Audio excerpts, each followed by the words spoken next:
The Dallas Stars are bound for the postseason, and things are looking very good as some of their best players on the team are heating up at the right time. We'll talk about all of that and much, much more on today's episode of the Locked On Stars podcast. Your Locked On Stars, your daily podcast on the Dallas Stars. Part of the Locked On Podcast Network. Your team every day.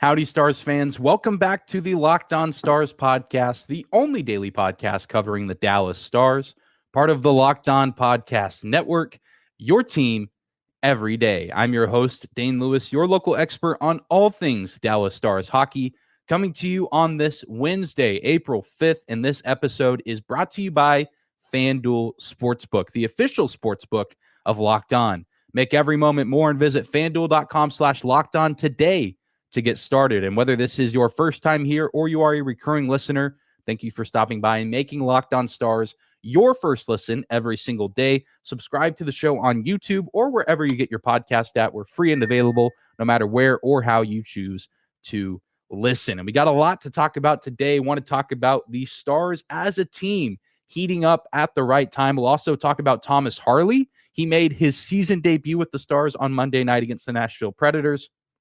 And then to end the show, we'll talk a little bit about Mason Marchment, some updates on his injury, and when we could potentially expect to see him back in the Stars lineup. But I, of course, want to talk about the team as a whole, and then also dive into a few specific players, some key Stars players who are starting to heat up and catch fire at the right time of the season. We know that the Dallas Stars are headed back to the Stanley Cup playoffs, but this is different than last season. They made it last year, but they made it by the skin of their teeth with only a game or two remaining in the regular season. But they aren't barely getting by this time. They've done so. They've clinched their playoff spot in relatively convincing fashion with 5 games remaining on the schedule. And it has to do with the elite play of a few of their key guys. We've, of course, talked ad nauseum about Jason Robertson, who is really catching fire right now. He now has 101 points on the season, but it's not just Robo. There are several other Dallas Stars players, guys that are considered to be key components of the team who are starting to play some of their best hockey, arguably, this season. And of course, you have to start with Tyler Seguin, who had kind of an up and down game on Monday night. At one point, he missed a wide open net, hit the post, and then it kind of bounced off UC Saros and wasn't able to go in. But then he scores later on in the game, a sweet assist from Jason Robertson. So he now has points in 4 of his last 5 games. 3 of those points are goals. So Tyler Seguin, although he's had some other nice stretches this season, he recently has come back from a lower body injury that he suffered a while back in Buffalo, but it would be huge. It would be monumental for the Dallas Stars to have a hot and dialed in Tyler Seguin for the postseason. He is so pivotal to this team. And you know what you're going to get most nights with the other offensive weapons on this team. But if you can get Tyler Seguin playing at an elite level going into the playoffs, that is going to do wonders for this team. And I know that there's going to always be the Tyler Seguin critics. I know that he's probably the player who is under the most scrutiny for the Dallas Stars in terms of the fan base, and especially this season. Only 20 goals on the campaign. I know statistically you could say it's a disappointing season, and there's always going to be, he doesn't try. There's no effort from Tyler Seguin. There's no heart. He has his paycheck. He's making all this money. He doesn't care. And I am so sick and tired of that narrative. I know that he's not putting up the numbers that you want to see. You, of course, expect more Jamie Benn-esque numbers with Tyler Seguin's contract. And it's unfortunate, but it's also, not his fault that he's getting paid that much money. I think he earned that money at the time that he signed that deal. And I don't think that his lack of living up to that deal at times is due to his effort or lack thereof. I think that he's still giving it his all. He still very much cares. And the people that complain about that are just looking for something to be upset about and looking for something to be negative about. It's not the most groundbreaking season for Tyler Seguin, but I think he can flip the narrative on himself if he can go into the postseason on fire offensively. And of course, if he can be a key contributor once the Stars get into their playoff series in round one and hopefully beyond. But it's not just Tyler Seguin who's starting to play incredibly well. You have Joe Pavelski as well, who around this time a month ago, there were plenty of skeptics, both inside and outside the Stars fan base, saying Joe Pavelski was finally starting to hit a wall. He had finally started to fall off a little bit because he had not scored in quite some time. But then on March 4th against the Colorado Avalanche, we see Joe Pavelski find the back of the net. And ever since that moment, he has been on a mission. 11 goals, 8 assists, 19 points in total in 15 games played in the past month. He's currently on a 4-game point streak and has points in 7 of his last 8 games. He is also now 4 points away from 1,000 on his career. Seems like he can very well get there over the next 5 games, and that would be a special milestone to see him cross. And he also is a guy that the Stars absolutely need to be rock solid in this playoff run. Pavelski has 168 playoff games under his belt, and it's so nice to have a guy like him on the roster heading into the postseason. But then even defensively, we have some guys who are starting to turn a corner for the better this season. And you got to talk about Miro Heiskanen, who is coming off one of the best months for a defenseman in Dallas Stars history. In the month of March, he had 4 goals, 19 assists, 23 points in 15 games played. He currently sits at 68 points on the season, and the record for the most points in a single season scored by a Stars defenseman is 71, held by Hall of Famer Sergei Zubov. He had 71 points in the 2005-2006 season. It seems like Miro Heiskanen can very well not only tie that record, but also surpass it. Looks like we could see another milestone or record that's been held for quite some time get broken by another new age Dallas Star. We've seen Jason Robertson shatter a few Mike Modano records, and now it seems like Heiskanen is set to shatter some Zubov records, which is pretty darn special. And he does so on the 5-on-5, but also on the power play. Miro Heiskanen quarterbacking that top Stars power play unit has been unbelievable this season, whether he's shooting from the point, setting up his teammates, or finding someone down low in the slot like Jamie Benn or Joe Pavelski in front of the net. Miro Heiskanen does a little bit of everything offensively, and this is the kind of season that we expected him to have. It took him a little bit of time to get there, but if the month of March is any indication, Miro Heiskanen is going to be an absolute force in the postseason this year. He's going to be incredibly hard to game plan for, and I'm excited to see what he can do on the ice once the playoffs get rolling. We're going to take a quick break, but when we come back, we'll talk about Thomas Harley, another Stars defenseman who made his long overdue season debut on Monday night. Today's episode of Locked On Stars is brought to you by Indeed. When you're drafting your fantasy team, do you ever wish you could handpick the best stars for your business team? If you're building your talent roster, you need Indeed. Indeed is the hiring platform where you can attract, interview, and hire all in one place. Don't spend hours on multiple job sites looking for candidates with the right skills when you can do all of that with Indeed. Find top talent fast with Indeed's suite of powerful hiring tools like matching, assessments, and virtual interviews. Indeed knows when you're growing your own business, you have to make every dollar count. That's why with Indeed, you only pay for quality applications that match your must-have job requirements. Visit Indeed.com/lockedon to start hiring now. Indeed.com/lockedon. Terms and conditions apply. Cost per application pricing not available for everyone. Need to hire? You need Indeed. I want to thank you again for making the Locked On Stars podcast your first listen every single day. We've talked about some of these Stars players who are catching fire at the right time. And now I want to talk about a guy who only has one season under his belt with the Dallas Stars this season, but better late than never that he joins the NHL crew. Thomas Harley made his long overdue first appearance with the Dallas Stars on Monday night against the Nashville Predators. And of course, we had to ask Pete DeBoer after the game what he thought about Harley's performance. So let's go ahead and hear from the Stars head coach right now. Yeah, I thought he was really good. As advertised, feet and puck moving skills are elite. He's a big, long guy. Defends a little bit like Miro with his feet and his stick more than running you over. But he made some really good plays with the puck tonight and started our transition coming out of our end. More than a few times. So a lot to like there. Thomas Harley looked very sharp in his first game at the NHL level this season. He skated 16 minutes and 20 seconds and was a plus 2. He was on the ice for 2 of the 5 Dallas Stars goals, and technically 3 if you want to count the disallowed goal that started the game, Ty Dellandria's score that was eventually ruled offsides. I think that was the right call, but it started with a slick feed from Thomas Harley to Max Domi, who then found Ty Dellandria for what we thought was the Stars' first goal of the game. But really nice to see a defenseman not named Miro Heiskanen make a play like that, helping force the issue down the ice offensively, helping the Stars enter the offensive zone. Unfortunately, the Stars were offside, so it didn't count, but still a very promising sign for a player like Thomas Harley, who has been developing quite nicely at the AHL level this season. I think the staff down there has been impressed with him, and I think the NHL staff and the people up at the top of the organization have been excited about the massive steps that Harley has taken this season.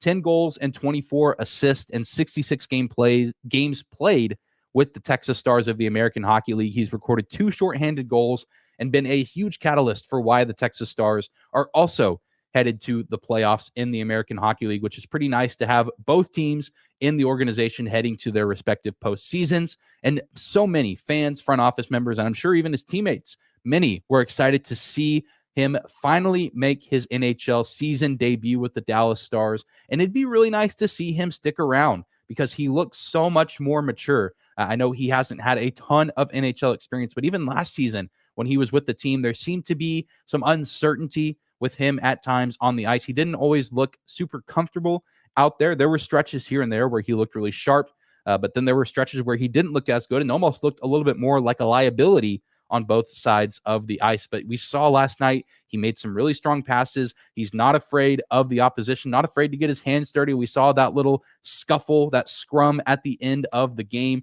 between the Predators and the Stars, and Thomas Harley was right there in the thick of things, grabbing jerseys, ready to throw hands if necessary. And there's just so much more confidence you can see, even just one game in to his time in the NHL. And it makes me excited for what could be to come from Thomas Harley. I don't know how much more we're going to get to see of him this regular season or in the playoffs, but if it comes down to it, I'd like to see him possibly play in the postseason. And I know Nils Lundkvist has been a healthy scratch quite a bit as of late, and I really like Nils Lundkvist as a player. I think the potential is there, but I still think there is room for development and growth, as is the case with many young players his age, and Harley is a young player as well, but he just has more experience at the NHL level, not necessarily in games played, but I think even playing in the AHL, I think Harley has developed a little bit farther, and he also has the size advantage and some of the physicality advantages that Nils Lundkvist simply cannot provide. If it comes down to him, or if it comes down to either Nils Lundkvist or Thomas Harley in the lineup for the Stars in the postseason, I think as of right now, I would lean Harley. Again, I think Nils can do some good things. I'm excited for what he can eventually become in the Stars organization, but Thomas Harley's been a guy that many people have been excited to see play with the NHL club full time. And if Monday night was any indication, we are in store for another very good defenseman who also packs some size, some physicality, but also some offensive ability and seems to be able to play both ways, which Nils Lundkvist, again, the potential's there. He just can't quite play both ways like a guy like Thomas Harley or even at times Joel Hanley can do. So I was very impressed with Thomas Harley entering his first outing in the NHL this season. I'm excited and curious and anxious to see what more we can get from him this season. Pete DeBoer, again, seemed very pleased with the performance that he got. So I'm interested to see how he and the rest of the coaching staff look to utilize Thomas Harley moving forward. Well, we're going to take one more quick break, but when we come back, we'll get a little bit of an update on Mason Marchment, who has missed the past several games with a lower body injury. Today's episode of Locked On Stars is also brought to you by our friends at FanDuel. The NBA playoffs are almost here, and now is the perfect time to download FanDuel, America's #1 sportsbook, because new customers can get a no-sweat first bet up to $1,000. That's bonus bets back if your first bet doesn't win. Just download the FanDuel Sportsbook app. It's safe, secure, and super easy to use. Then you can bet on everything from the money line to point scorers and threes drained. Plus, FanDuel even lets you combine your bets for a chance at a bigger payout with a same-game parlay. So don't miss the chance to get your no-sweat first bet up to $1,000 in bonus bets if you go to FanDuel.com/lockedon. That's FanDuel.com/lockedon to learn more. Make every moment more with FanDuel, an official sports betting partner of the NBA.